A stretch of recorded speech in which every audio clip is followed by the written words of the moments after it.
নমস্কার বন্ধুরা, তোমরা সবাই কেমন আছো? আশা করি ভালো আছো, আমিও ভালো আছি। তো বন্ধুরা, আজকে আবার নিয়ে এসেছি তোমাদের সাথে নতুন আরেকটা রেসিপি। তো এই রেসিপিটার নাম হলো ডাল বড়া রেসিপি। যেটা করার জন্য আমি এখানে ডালটাকে পেস্ট করে আগেই রেখে দিয়েছি। তো এখন আমি এই যে সবগুলি আলু একই সাইজে নিয়ে নিয়েছি, এখানে 5টা আলু নিয়েছি। তো এখন আমি আলুটার খোসাটা ছাড়িয়ে নেব। তো খোসাটা ছাড়িয়ে তারপর তোমাদেরকে নেক্সট প্রসেসটা আবার শেয়ার করব।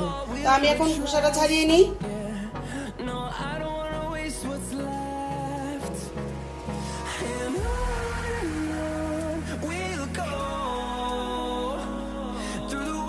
আর এই রেসিপিটা করার জন্য সবগুলো আলু একই সাইজের নিলে মানে দেখতে সুন্দর লাগে। আর যদি একই সাইজের না থাকে তোমরা বিভিন্ন রকম সাইজেরও নিতে পারো, অসুবিধা নেই। তো এখন আমি আলুটাকে এইভাবে খোসা ছাড়িয়ে তারপর তোমাদের কাছে আবার ফিরে আসছি। তো দেখো, আমার আলুর খোসা ছাড়ানো কমপ্লিট। তো এবার আমি আলুটাকে সবগুলি আলুকে একরকম ভাবে দু টুকরো করে নেব। তো আলুটাকে আমি সমান সমান করে দু টুকরো করে নেব। আমরা কারকোলের পুরের জন্য যেভাবে কারকোলটাকে কাটি সেম ভাবে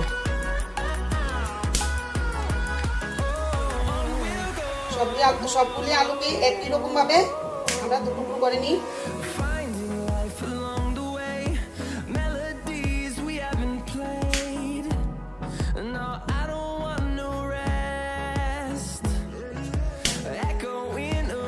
আমি সবগুলি আলুকে সেম দু টুকরো করে নিয়েছি। তো দেখো, আমার সবগুলি আলু একই রকম ভাবে কেটে নিয়েছি। তো এখন যেটা করব, আমি এটাকে কারকোল যেভাবে আমরা মিডল থেকে আমরা কুড়িয়ে নিই সেম ভাবে আলুটাকেও আমরা মিডল থেকে কুড়িয়ে নেব। তো এটার জন্য আমার একটা চামচ দরকার, আমি চামচটা নিয়ে তারপরে এটার ভিতরটা কুড়িয়ে নেব। তো দেখো,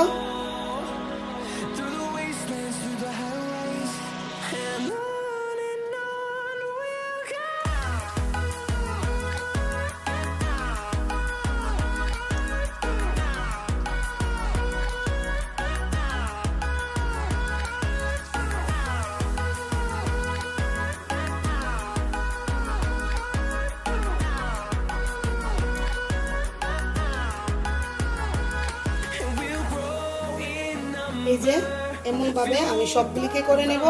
আমি সবগুলিকে করে তারপর আবার আসছি। আমি সবগুলি আলু কিন্তু এইভাবে কারকোলের পুর যেভাবে করি এইভাবে কিন্তু আমি বাটির মতো করে নিয়েছি। তো এখন এইগুলি কুড়িয়ে যে আলুগুলি বেরিয়েছে, এই যে এগুলিকে একদম আমি চিকন চিকন করে কেটে নেব। যত চিকন করে কাটা যায় তত চিকন করে আমি কেটে নেব।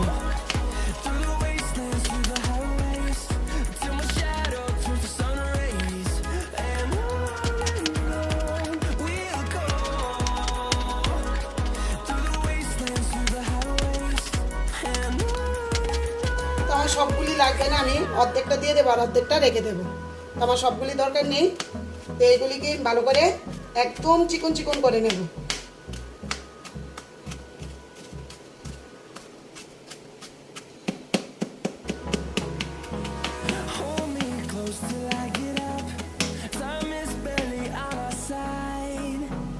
আমার চিকন চিকন করে কেটে নিয়েছি।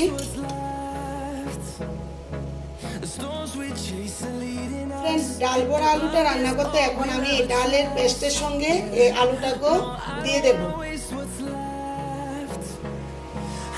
তো এখন দিয়ে দেব লবণ,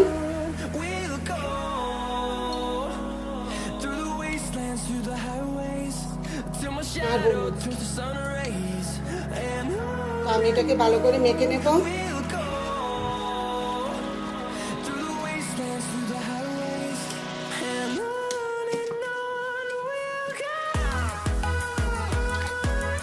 তো ডালের এই পুরটা আমি আলুর মধ্যে, এই যে আলু, এই আলুর মধ্যে ভরে নেব।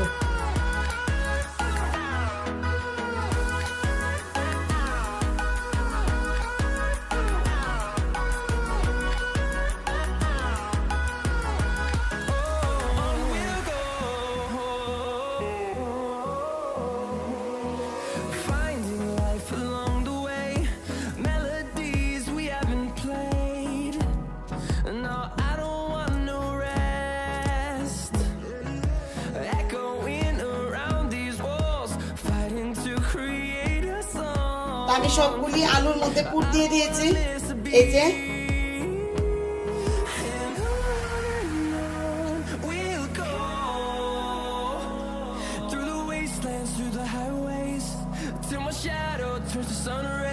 এই দেখো আমার সবগুলি আলুর মধ্যে ডালের পুরটা ভরে নিয়েছি। আমি এখন থালার মধ্যে সবগুলিকে তুলে নেব।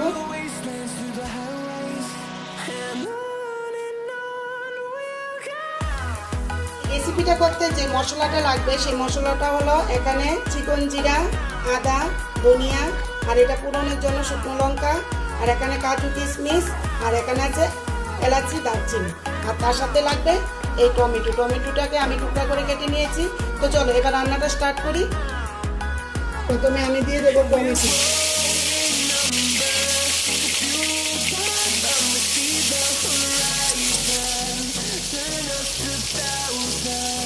তো টমেটোটা একটু নরম হয়ে গেলে আমি দিয়ে দেব বাকি যে মশলাগুলি আছে ওইগুলো।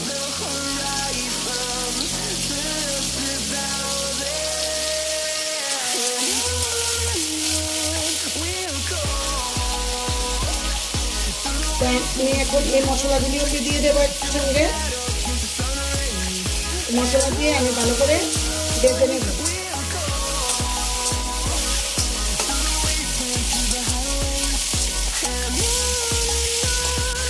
এখন দেবো লবণ আর একটু হলুদ।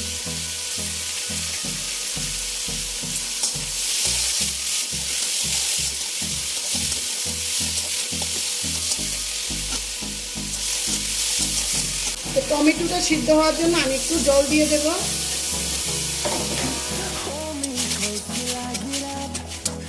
তো টমেটোর সাথে সাথে মশলাগুলিও সিদ্ধ হয়ে যাবে। তারপর আমি এটাকে নামিয়ে ঠান্ডা করে তারপর আমি এটাকে পেস্ট করে নেব। তো আমার তেল গরম হয়ে গেছে। এখন ডালের পুর ভরা আলুটাকে এইভাবে সবগুলিকে এইভাবে দেব।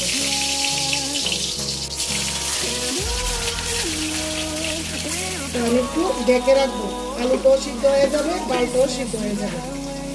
তো আমি মিনিট 10 মতো লো ফ্লেমে এটাকে সিদ্ধ হতে দেব। তো এখন আমি আস্তে আস্তে আলুর পুরটাকে উল্টে দেব।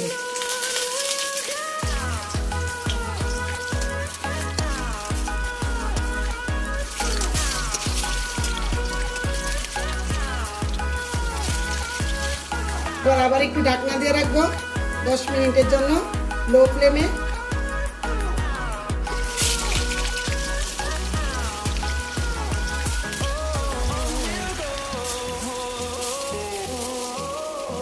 তো ফ্রেন্ডস, এগুলি ফ্রাই হয়ে গেছে। এখন এগুলিকে আমি নামিয়ে নেব প্লেটে।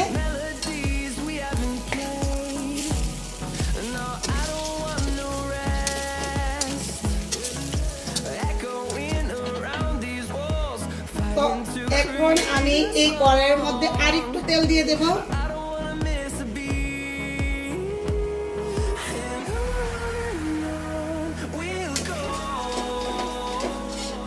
দেব শুকনো লঙ্কা,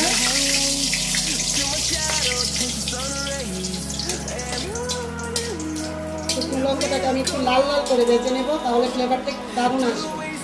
তো আমার শুকনো লঙ্কাটা ভাজা হয়ে গেছে। এখন আমি এই যে মশলার পেস্ট এটা দিয়ে দেব।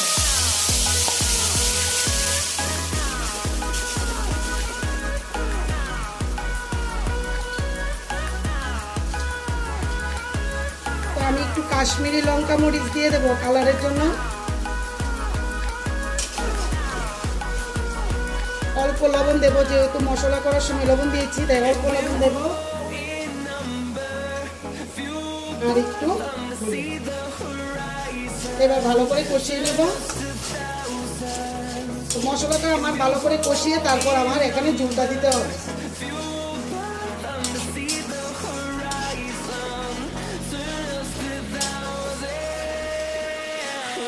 তো দেখো আমার মশলাটা কষানো হয়ে গেছে। তো এখন আমি ঝোল দিয়ে দেবো।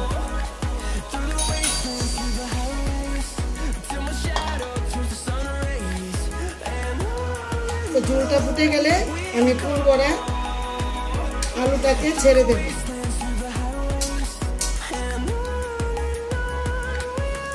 আমি 5 মিনিটের জন্য এটাকে ঢাকা দিয়ে রাখবো। তো 5 মিনিট পরে আবার তোমাদের সাথে শেয়ার করছি। তো 5 মিনিট হয়ে গেছে, আমি ঢাকাটা তুলে দেব আর দিয়ে দেব একটু চিনি।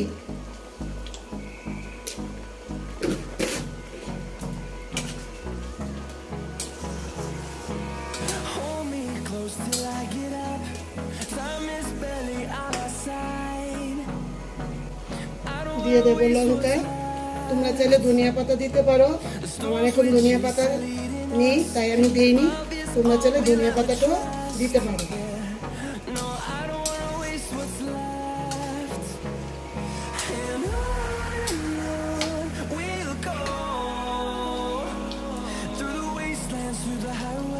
তো লাস্টে ঘি দিয়ে দিলাম। এখন আমি এটাকে নামিয়ে একটা প্লেটের মধ্যে সাজিয়ে তোমাদের সাথে শেয়ার করব। তো ফ্রেন্ডস, আমার ডালের পুর করা আলু রেসিপি একদম রেডি। তোমাদের কাছে যদি রেসিপিটা ভালো লেগে থাকে তাহলে অবশ্যই কমেন্ট করবে এবং লাইক করবে। আজকের রেসিপিটা এতটুকুই, ফিরে আসছি নতুন আরেকটা রান্নার ভিডিও নিয়ে। ততক্ষণের জন্য তোমরা ভালো থাকবে, সুস্থ থাকবে।